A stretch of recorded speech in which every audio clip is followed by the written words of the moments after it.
بسم الله الرحمن الرحیم. عرض سلام و وقت بخیری دارم خدمت شما هموطنان گرامی و بیننده های عزیز رادیو تلویزیون ملی افغانستان. خوشحال هستم که من کریمداد مسلمیار با اتفاق همکارم گل احمد الماس با تقدیم برنامه میهن من این بار از ولایت غور در خدمت شما عزیزان قرار داریم.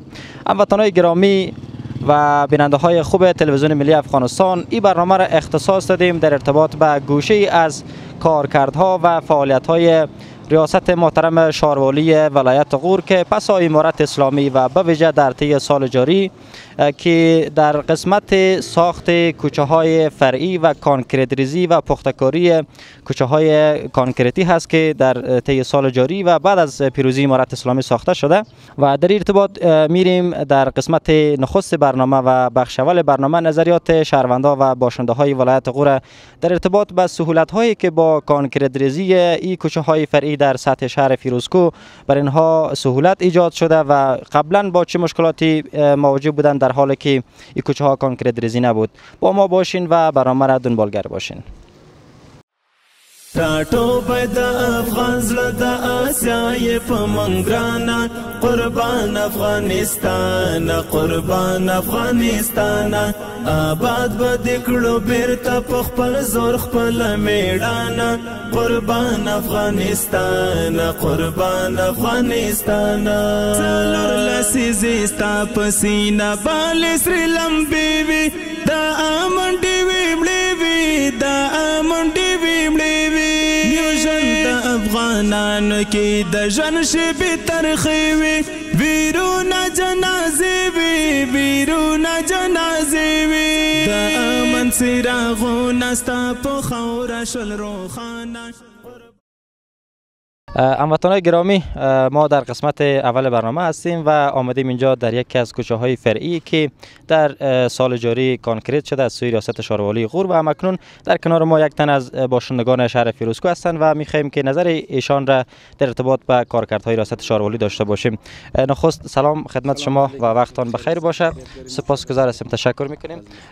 در آغاز خودتان معرفی داشته باشین و به همین ترتیب از کارکردهای ریاست شاروالی شما چی دیدگاهی دارین و این کوچه هایی که فعلا کانکریت شده قبلا که اینها کانکریت نبود به ویژه در فصل زمستان و بهار با چه مشکلات شما روبرو بودین و حالا که اینها کانکریت شده شما که از این کوچه رفت آمد دارین چه سهولت‌ها برای شما فراهم شده؟ اعوذ بالله من الشیطان الرجیم. بسم الله الرحمن الرحیم. استاد عبدالسلام فیضی بودم، یک تن از شهروندان ولایت غور. خوشحال هستیم که کوچه هایی که فرعی است امینا که پخته شده یا پخته میشه و واقعیتش از قابل تقدیر از شاروالی شهر فیروزکو که همین کوچه ها کانکریت کرده برای مردم خیلی سهولت شده. باور کنید که در همین کوچه ها که میرفت آدم سیکل بند میمان، موتور بند میمان، یک عالم این همینجا دیگه مشکلاتی برپا بود. ولی که بعضی کوچه ها که همون تو کانکریت شده بسیار مردم به سهولت رفت آمد میکنن، هیچ کدام راه بندشی نداره. امیدوارم که تمامی همین کوچه های شهر فیروزکو اگر همین تو کانکریت شود سهولت در ولایت غور واقعیتش خیلی آسان و ساده، خصوصا راه رفت آمد گشت و گذار پیاده روا، سیکل دارا، موتور دارا فراهم میشه. ما واقعیتش زیاد از شاروالی شهر فیروزکو خوشحال هستیم که چندین کوچه این سال تونستن که کانکریت کردن، مردم بر رفت آمد بسیار آسان و ساده شده و کدام مشکلی هم وجود نداره. در فصل زمستان شما ببینید که برف است، باران است، یک عالم مشکلات ها برپا میشد. اینجا گل میشد کوچه ها، همه مردم بند میماندن، موتورها بند میماند. باور که پیاده روی کسایی که میرفت موتور تیر میشد، یک عالم هم پیاده روی کسایی که پیاده بودن اینا رو امروز قدی گل میکردن. ولی که کانکریت شده ما اکثریت کوچه ها را رفتیم دیدیم کانکریت شده که رفتیم موقعیت خوش ما آمده به خاطر اینکه که در فصل زمستان راحت میتونن همشهریان شهر فیروزکو رفت و آمد کنن، سمزه منظم باشه. این همیتو اگه ساخت و ساز شود واقعیتش امارت اسلامی کارکردش قابل تقدیر است. ما خیلی خوشحال هستیم. خداوند حکومت پایدار هم تا که زنده باشه، هم تا موفق کامیاب داشته باشه. تشکر میکنم استاد از اینکه وقت گذاشتین. خداحافظ شما. سلام. ما بسیار تشکر می‌کنیم از امارات اسلامی. بعد از اینکه امارات اسلامی روی کار شد، تمام جاده‌های فری و مارکت‌ها به صورت صحیح اساسی پخته و بسیار نظارت جدی صورت میگیره. البته هر شرکت میتونه که کار کنه، اما در این وقت که هست بسیار نظارت جدی شما میبینید که این ساخت ساز بسیار موفقانه و بسیار خوب پیش رفته از واقعیت، بسیار به کار بلند. ما تشکر میکنیم. سابق که بود اینجا تا 3 کیلومتر گشته نمی‌داشت، پیاده گشته نمی‌داشت، دکان‌ها میرفت. ولی فضل خدا بسیار ساخت ساز بسیار سویه بلنده از واقعیت بگیم. این که ما اگر نگوییم من باشنده شهریم، یک نفر بیگانه که بیایم میگه که ساخت ساز بسیار بلنده از واقعیت. بازم تشکر میکنیم از امارت اسلامی افغانستان که این خیلی واقعیت خدمت کرده مردم. با وجودی که قور مردم عقب مانده تری هم هست، دوردست هم هست، همه امکانات قیمت سیخ سیمان یا همه قیمت، بازم کار بسیار با سهولت. خود شما میگین که نمی بلند منزله و همه چیز بسیار صورت صحیح جور شده که البته از نظارت شارولی و ارگان‌های ضبطه که اونمو انشالله برو پیشرفت توسعه فعلا کو. بازم امید به خدای که توسعه بیشتر پیدا کنه. دیگه شخصا من حیث یک شهروند بعد از فتح امارت اسلامی دیگه ما شاهد پروژه های زیاد انکشافی بودیم. از جمله شما شاهد کوچه های فرعی داخل شهر چندین کوچه بعد از فتح امارت اسلامی کاملا کانکریت ریزی و مکمل ساخته شده است. دیگه قبلا این کوچه ها که بود در زمستان خصوصا بسیار مشکلات بود. کسانی که از اینجا عبور و مرور داشتن مشکلات زیادی را یا در پیش داشتن. فعلا الحمدلله بعد از فتح امارت اسلامی ما شاهد کانکریت ریزی و پخته‌کاری کوچه ها هستیم. دیگه واقعا مشکلات مردم، نیازهای ما خیلی به ویژه از دکاندارا و کسانی که داخل شهر زندگی دارن واقعا مرفع شده. ما زیاد تشکر میکنیم. در راستای انکشاف و آبادی شهر امسال بیشتر از همه سالا تلاش شده و ما ممنون ریاست شهرداری شهر فرسکو هستیم که جاده‌های فرعی و جاده اساسی میدان هوایی را به صورت اساسی و استاندارد کانکریت ریزی کردن و همچنان مارکت ها و کوچه های داخل شهر که یک زیبایی خاصی برای شهر و به شهر آفریده، همچنان یک سهولت بسیار بزرگی برای دکاندارای شهر فرسکو که خصوصا در فصل بارندگی و زمستان که مارکت ها و کوچه ها پر از گل و خاک اینا میشد، دیگه یک زیبایی خاصی واقعا به شهر زینت بخشیده شده و ما پس از آمدن امارت اسلامی واقعا در شهر فرسکو کارهای بسیار بزرگ و عمده صورت گرفته که اگر در سالهای قبل به اندازه سال امسال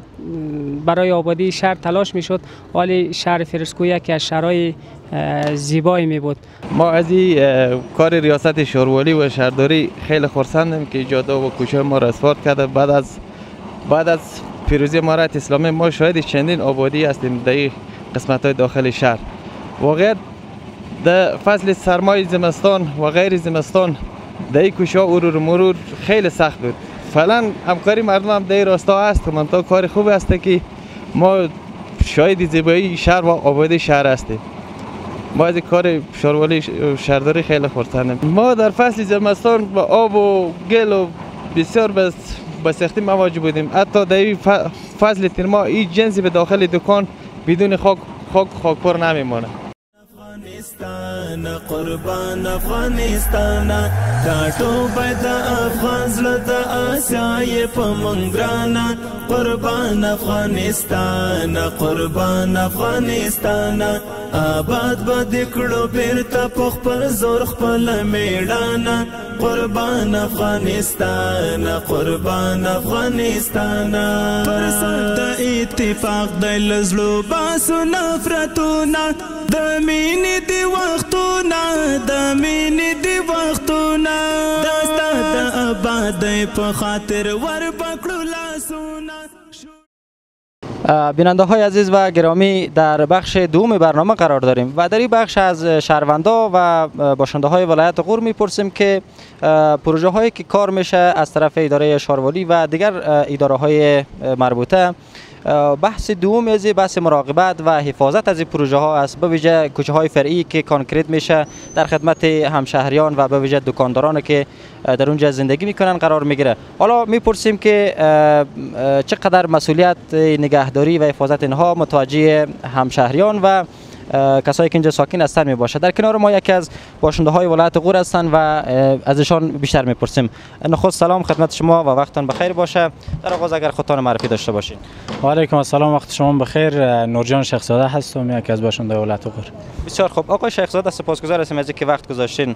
از دید شما و نظر شما پروژه هایی که کار میشه و در خدمت هموطنان قرار میگیره، به نظر شما چقدر مسئولیت متوجه شهروندا و کسایی که این پروژه ها را استفاده میکنن که با اداره های مربوطه همکار باشن و تا اینکه پروژه هایی که ساخته میشه به زودترین وقت اینا خراب نشه و بتونن از اینها استفاده درست را به مدت طولانی بکنن؟ به نظر من ساخت و ساز جاده های فرعی ولایت غور که از طرف اداره شارولی ساخته میشه واقعا یک خیلی یک نعمت بزرگ هست و یک خدمت کلان است. ما تشکر میکنیم از اداره شارولی ولایت غور و یکی حفاظت و نگهداریش تا چقدر متوجه شهروندا هسته. به نظر من شهروندا باید خیلی کوشش بکنن که در نهایت در توان خود هر چی که دارن باید از این کوچه ها که ساخت سازی شده باید محافظت بکنن، از باب ازی که کلکم راعین و کلکم مسئولون، از این باب باید خیلی متوجه باشن به چیزی که در توانشان هست، اما حسب طاقت بشریشان باید از کوچه های ساخته شده محافظت بکنن و همچنان در حفاظت و نگهداری و نظافتش ما حدیث پیامبر صلی الله علیه و داریم که میگه که الطهور شطر الایمان، باید از رختن آشغالا و کثافات در کنار کوچه ها باید خودداری بکنن به خاطر که یک سرمایه بزرگ است. بسیار خوب، ما شما شاهد هستیم که در ساخت پروژه ها هزینه یعنی مصرف میشه و مصرف میرسه.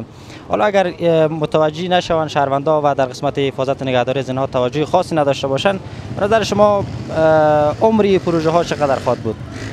از نظر من هر چیزی که اگر انسان متوجه نگهداری از اون نباشه، چی شی مادی باشه یا شی معنوی، اگر درست محافظت نشه او دیگه عمری طولانی نداره و او پاینده نمی باشه. وجود انسان همچنان تا اگر از وجود خود شروع کنه، اگر ما در وجود خود نظافت مراعات نکنیم میبینیم که به زودی دچار یک مشکل میشه و همچنان در شیء معنوی خود سرمایه خود اگر متوجه نباشیم اینا به زودی از دست ما میرن و نعمت بزرگ به دست ما باقی نمیمونه. تشکر میکنیم از شما آقای شیخزاده، سپاس از اینکه وقت گذاشتید. بخیر باشید. بیننده های عزیز، همچنان با ما در ادامه برنامه باشین و به همین ترتیب نظریات سایر شهروندان ان شاءالله در ارتباط می داشته باشیم. وقتی که این کار میشه، این وظیفه همین دکاندار است، وظیفه همین کسی که در این محل میشینه زندگی میکنه، این باید کوشش بکنه که همین پروژه خود پاک نگاه کنه و در ضمن امیدوار هستم که شما دیده باشین قبل از این شهر واقعا هم گرد و خاک که بالا میشد، هم به داخل دواخانه ها میرفت، هم به داخل دکان ها میرفت، هم به داخل میوه فروش ها میرفت که یک ضربه بسیار محیطی در همون زیست و زندگی مردم بود. ولی خوشبختانه این کارا خوب شد، مثال شهر پخته شد بسیاری زیادی. اگر این نقطه ما باقی مانده بود که ایران باز ما کارمندای شورولی که اومد خودش موافقه کردیم که میشه انشالله کاری بسیار نیکیه و ما امیدوار هستم که مردم در این حساب کوشش بکنن. بعد از اینکه کار تکمیل میشه هم اداره محترم شورولی خود از باید این تعداد همو کسانی که در بازار کار میکنن باید یک 10-20-30 نفر دیگر استخدام کنه. یعنی نقاطی که این کنکریت میشه باید این صوبانه جارو بکنه و خود دکاندارم وظیفه ایمانی و وجدانی خود مد نظر بگیره، همین چتلی و کثافت و رسوایی خود باز بروی ازی بنداز، باز بعد از بدتر میشه. ما امیدوار هستم که مردم این همین چیز متوجه باشن. شهر ما خانه ماست، یعنی اگر تو شهر خود پاک نگاه کردی واقعا که خانه ایت هم پاک نگاه میکنی. اگر شهر تو کثیف و رسوا بود یقینا که در خانه مامور رقم بود، وقتی که خانه کثیف و چتل باشه اطفالت هم مریض میشه، خانه ایت هم. من تشکر میکنم از شما. در این راستا مردم شریف و مردم شهردوستی شهرنشین شهر فیروزکوه باید با دولت همکار باشند. دولت شهر برای ما بازسازی کرده، اما نگهداری ازی بستگی به ما داره. اگر ما ازی درست نگهداری کنیم، درست مراقبت کنیم، چند سالی مقاومت میکنه و ما ازی گرد خاک و ازی گل و لای و چی که هسته در حفظ هستیم. گل و لای نمیشه سرک ها. دوما اگر ما از این مراقبت نکنیم تا 1 سال 2 سالی سرک ها پاش میخوره و دوباره ما دمو جاده های خاکی و جاده های گل و لای و دمو جاده ها ما سر و کار داریم. و خواهش ما و پیام ما به مردم شریف همی است که با دولت همکار باشیم. یک دولت 100% اسلامی است، دولتی است که به فکر ملت است، به فکر مردم است، به فکر آبادی است، به فکر بازسازی است.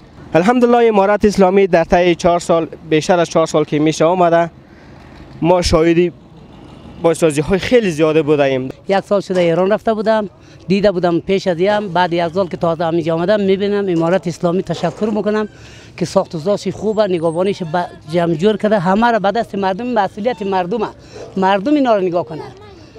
دولت تسلیم کرده به مردم، مردم نگهبانی بکنه. آره تشکر منو از امارت اسلامی که ساخت‌وساز زیاده دیگه، جمع جوش به روباره همه چیز فراوان است. جاده ساخته شده، جاده‌های فرعی ساخته شده، کوچه ها ساخته شده، تحویل به مردم داده، نگهبانیش به دست مردم است. شوټول بسر اورونا قدم قدم با اخلو رو رو تا بکړو ودانا قربان افغانستان قربان افغانستان کاټو بد افغان زړه د آسیا په منګرانا قربان افغانستان قربان افغانستان آباد بد کړو بیرته په خپل زور خپل میړانا قربان افغانستان قربان افغانستان.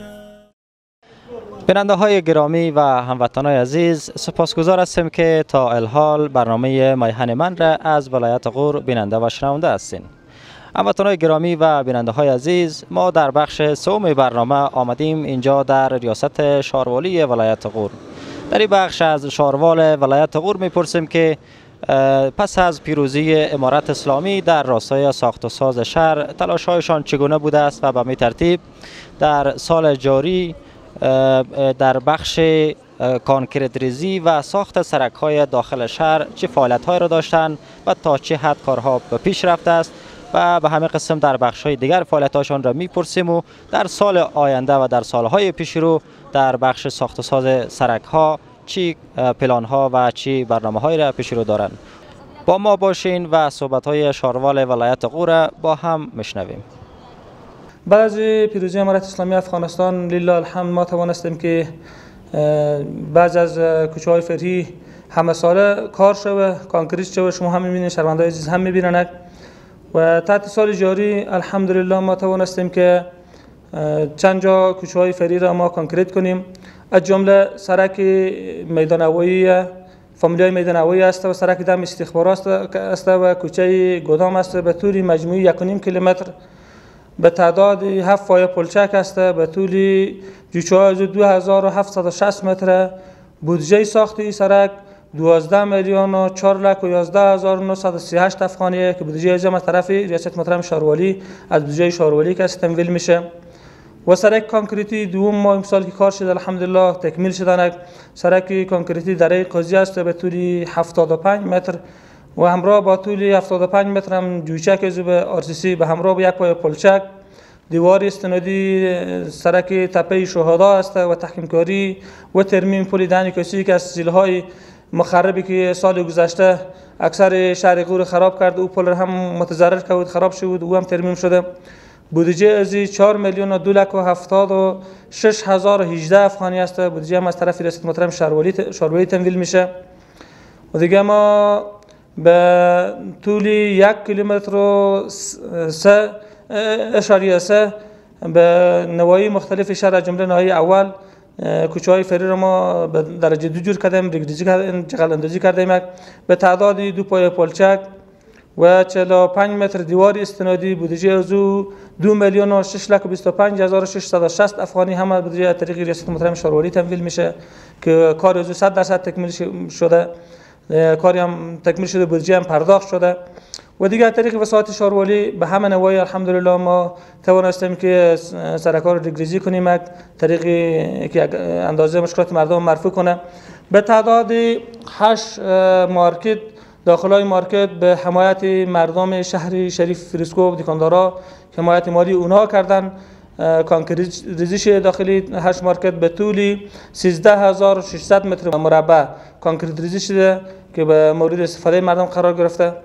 ما این اطمینان میتونیم به شهروندان شهر فریسکو چیزی که ما توان داشته باشیم ان شاء الله همه ساله کوشش میکنیم که بالخصوص به کوچه‌های فری و سرک‌ها یک بودجه خاصی رو تخصیص بتونیم ان شاء الله کار بشه، چون که شهر ما از لحاظ نبودی سرک معیاری و پخته بسیار مشکلات دارن مردم. واقعا یک شهر دور افتاده و از هر لحاظ محروم هم گفته میشه. مردم سرک عمومی هم ندارن، سرک اسفالت شده که یا به هرات وصل کنه یا به کابل وصل کنه. داخل شهر هم مشکلات زیاد است. ان شاء الله ما کوشش میکنیم که همه ساله یک بخش اعظمی از بودجه شارولی اختصاص بتونیم به پخته کردن و کانکریت ریزی سرک‌های کوچه‌های فری شهر فریسکو. به نواحی مختلف شهر و بخش تنظیف هم کارهای الحمدلله چشمگیری داشتیم. ما چندین پروژه دیگه داشتیم، از جمله یک محل تجارتی که است کاری تقریبا 60% پیش رفته و مهمانخانه و طبیلخانه و همچنین دیوارهای استنادی بوده به داخل ریاست و پارک‌ها اینا بوده. اونا ان شاء الله کارش 100% تکمیل شده.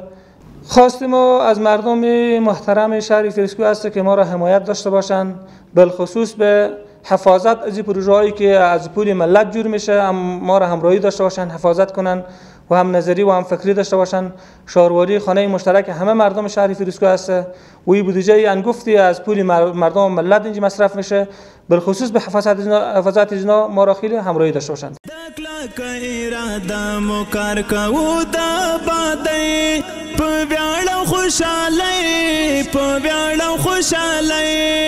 آباد بدی وطن اکړو کا خیر وی پټول ګرانا قربان افغانستان قربان افغانستان دا ټوبه د افغان زړه د آسیا په منګرانا قربان افغانستان قربان افغانستان. بله هموطنان گرامی و بیننده های عزیز تلویزیون ملی افغانستان، سپاسگزار هستیم از اینکه تا لحظات اخیری برنامه با ما بودین. این بود برنامه‌ای که از ولایت غور در ارتباط به بخشی از کارکردهای ریاست شاروالی غور که بحث ما سر کانکریت ریزی کوچه های فرعی داخل شهر بود تقدیم شما کردیم و در لحظات پایانی برنامه هم ما همکنون در یکی از کوچه های فرعی داخل شهر قرار داریم که کارریزی جریان داره و به گفته مسئولان شاروالی کارریزی و سایر کوچه های فرعی که کارشان فعلا در حال کار است و جریان داره به زودی ختم میشه و مورد استفاده مردم قرار میگیره. سپاسگزار هستیم از شما هم که بیننده و شنونده برنامه بودین. تا برنامه بعدی که ما و یا یکی دیگر از همکارانم خدمت شما از ولایت زیبای غور قرار میگیریم، شما را به خداوند یکتا و به همتا امانت میسپاریم. شب روزتان بخیر باشه. خداوند نگهدارتان.